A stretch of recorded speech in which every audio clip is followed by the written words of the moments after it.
You are now tuned in to Peach State TV, where any gym is home. www.peachstatehoops.com. Enjoy the show. Before we get into the show today, it's actually featuring Alexia Standish out of Texas. She was not able to take part in the 5-on-5 drills at Elite Basketball Academy camp, but still made the trip from Texas just to get drill work in. Our number 7 player in the country, meet Alexia Standish. And we're back for another edition of InsideTheJumpOffPlus.com today. This time a little different format. You're actually going to hear National Director of Scouting Kyle Moore and myself. We're actually going to talk over this video that we shot at EBA camp with Alexia Standish out of Colleyville, Texas, suburb of Dallas, down there near DFW Airport.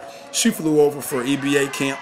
She actually tore her ACL earlier in the calendar year and is back on the floor now getting shots up. As you can see, we're actually talking top corner here, hitting everything off the bank. When she goes in the middle, we'll actually put it back over the rim. You're going to see her get up a lot of different kinds of shots, both off the set right here. You're going to see her get some step backs in later. You're going to see her do a lot of different things.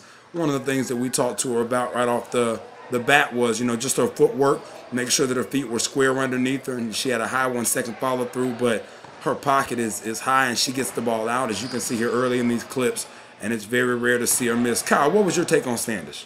You got to love a point guard that shoots the ball as well as she does.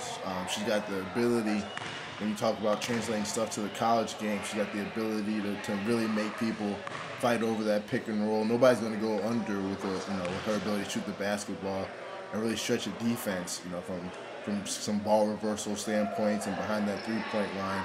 But also one of the things, and you'll see that as the video goes on, she got the ability to create a little bit of offense for herself and pull up, and with that step back jump that she hits later, you'll see, she's not just a pass and distributing type of point guard. She's the type of point guard that you can put the ball in her hands and ask her to create some offense for herself and others. Agreed. Now, looking at, obviously, she was a member of the U16 national team last year. Would have obviously been an odds-on favorite to have made it again had she not gotten hurt. How does she compare? We've got her in our top 10. I've had her there as a fixture now for over a year since her performance out there in Colorado. How does she compare to some of the other top-flight point guards in this class? Whether it be a Massengale or a Canty. How do you think she compares and her skill sets translates in comparison to those guards? I think that U17 team was hurt with her being out. With that ACL injury, you see they took Jordan Adams and kind of forced her to be a point. But you talk about Ariel Massengale and Breonna Canty and Alexia Standish. It's really those three at the top of the class as far as point guards go. The experience with USA Basketball. It was great listening to her talking the drills, and this is a kid that couldn't have played in the 5-on-5 competition, but was still vocal and active in the drills. A lot like Massengale and Sierra Vertigore. That everybody who's been a part of that USA Basketball process has just taken so much out of it.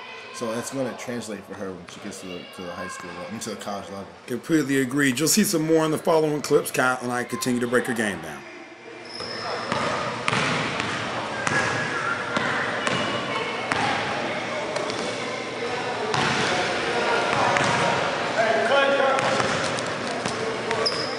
We're going to come back to some of the catch and shoot stuff here in a minute. You're actually going to see a rack in which she goes 18 for 18 at one point, but we wanted to get her kind of here off the move, step back. One of the things we talked to her about is her shooting pocket is so high off of the catch and shoot. It's tough for her sometimes to get it moving the way she wants rhythm-wise off the bounce. So one of the things we really emphasize with her, and you can see right there, is that dribble before she shoots, really pounding that thing through the wood, getting the ball back up high into a shooting pocket real quick, and then getting the basketball up. You actually can see Taya Reamer here rebounding for her out of Indiana. 2013 was also here at camp, top 5 kid. So, a lot of talent on hand, as you'll continue to see over the next week or so as we get into clips. You can see her here knocking down that step back, really working. One of the things we're talking about right here, you can see me talking to her, just continuing to work on footwork. Wanted her to get one more for the top, actually coming off her strong hand, and then she's able to knock that down.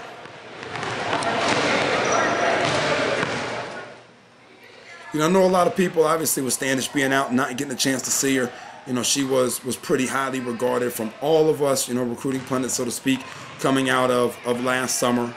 Nike Skills, Philly, some of the plays she had with Cy Fair.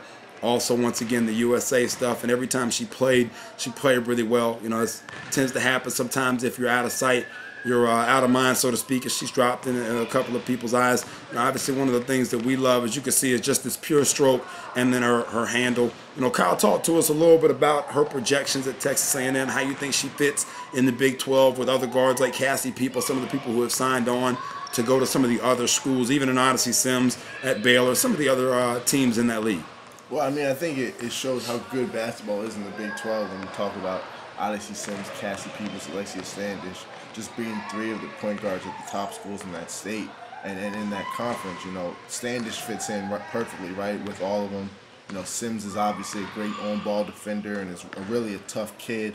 So that, you know, Peoples is a very good 15 to 18-foot jump shooter and a very heady point guard, where Standish, on the other hand, and everybody likes that comparison to Perhalis from Ohio State. Sammy Perhalis from Ohio State, but like you always say, the major difference between those two is Perhalis is a little bit more liberal with the basketball and tends at times, even though we love her, to turn the ball over at a higher rate, where Standish is going to give you a lot more of that black and white basketball where, you know, you got to pick your poison and really force defenses to play her one way and see if they can win.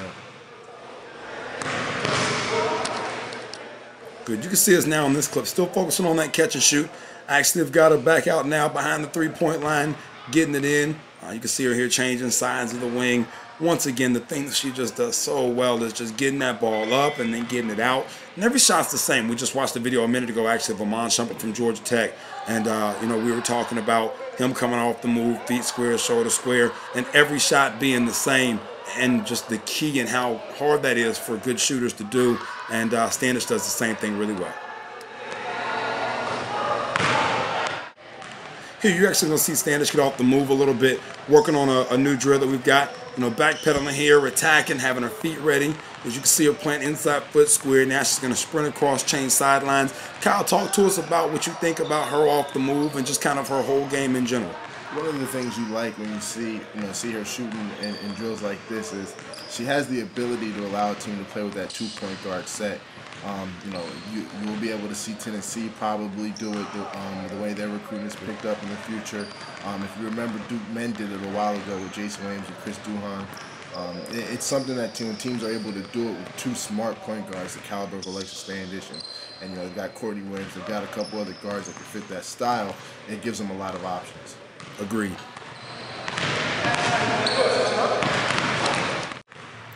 You know, once again, for a kid to make the trip over from Texas and not be able to participate in the EBA camp games, just wanting to get the work in, you can see why we think she should be both the McDonald's and a WBC All-American. You could thank me now. Go ahead. Thank me later, yeah, I know what I said. But later doesn't always come, so instead, it's okay, you could thank me now. Yeah. Well, alright.